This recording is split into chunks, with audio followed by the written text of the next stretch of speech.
Many families are struggling to make ends meet. The jobless rate is hovering around 10%, and close to 3 million people are set to lose their unemployment checks before the end of April. Those scary numbers. Jill Schlesinger, editor-at-large at CBSMoneyWatch.com, joins us now. She joins our Job Summit with some practical tips to help you feed your family, pay your bills, and keep your home running while you search for that new job.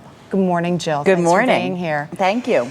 Boy, these numbers are just frightening. So what do you do if you feel like you're on shaky ground and you're not sure where the money's going to come from? Well, I think that there's three general categories that we look at. We look at people who are underemployed, we look at people who actually have jobs, and then we look at people who are unemployed. So talking about underemployed, that's 7% of the workforce feel like they really are not either making enough money or in a job they really like, and they're always looking for jobs.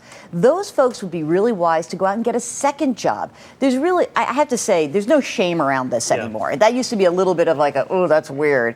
But I'm talking about house sitting and plant sitting and dog walking, and I talk to people all the time who say to me, I can make a few bucks on the side. But you recommend that for the piece we just saw with John there, with Kelly Novak. I mean, it looks like she's busy enough already, and she's not making the money she really needs. So then to take on a second job, I mean, that's you know what? The interesting thing for her, of course, is that she actually has a real skill set there. Yeah. I think that if I were her financial advisor, I might have said, look, try to get some job where you can get some benefits and get some money in the door. It's really difficult, I think, in that case. But if you can get a little extra cash flow, it does start to make things easier. Let's talk about job security. If you're fortunate enough to have a job, how do you make yourself a bigger asset so you can keep that job? I think keeping a job is your number one priority, and that means understanding your boss's priorities and really focusing on that. So if your boss says, hey, I want you to be doing A, B, and C, you do those things. And also, don't hide under your desk. This is not the time to be an ostrich. You make yourself seen, you make yourself valuable. Very important to do that. And by the way, make sure you're taking advantage of all of your benefits. You're lucky enough to have a job.